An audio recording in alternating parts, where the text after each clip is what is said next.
Magluluto ako ng sampurado. Wala lang, parang gusto ko lang kasi mag-isa lang ako dito sa bahay. So, para may lunch ako. Tsaka, pag may natira, di merienda na rin. Nagpapakulo na ako ng water. Yan. May ano pa kasi ako dito eh. May malagkit pa. Kumukulo na siya.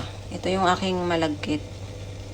Hindi ko na tinansya kung gaano karami yan. Hindi ko na tinakal. Basta naglagay na lang ako ng malagkit. Bahala na yan kung gaano karami.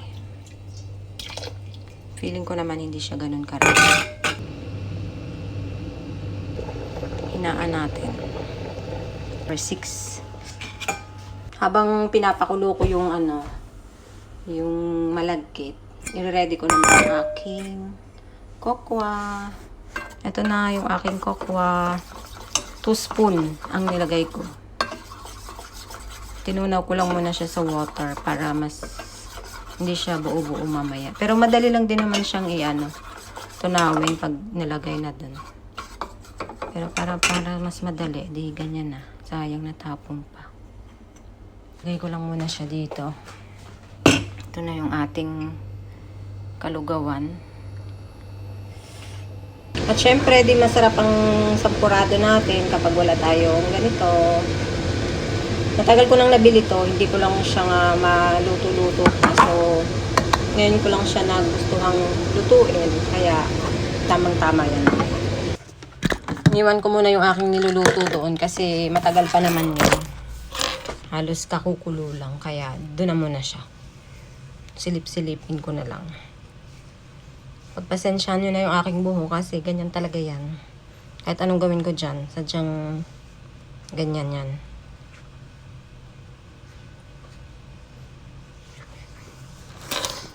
Ay, medyo nagugutom na nga rin ako kasi anong oras na? Alas 12 na. Nagtutong itong aking trabaho. Wala na. Tutong na talaga siya. Ilagay ko na yung kokwa. Tutong na eh. Ano ba yan?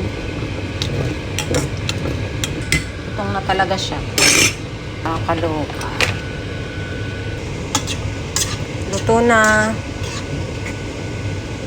Pwede na siguro yan. Dumikit na eh.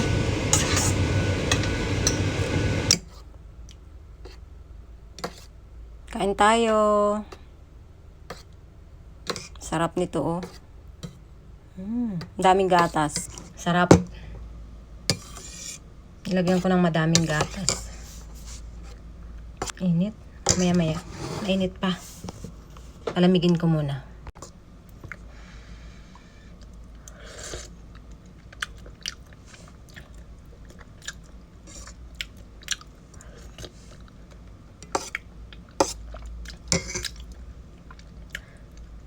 Kulang sa asukal.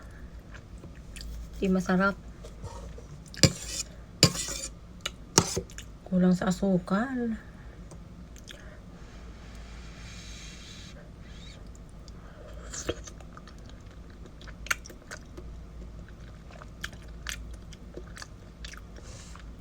Kulang sa asukal.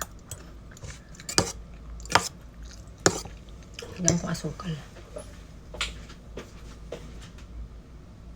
Sugar. Gusto ko kasi ay matamis.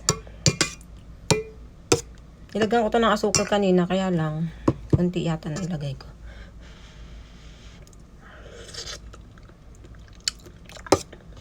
Pwede na. Manonood muna ako.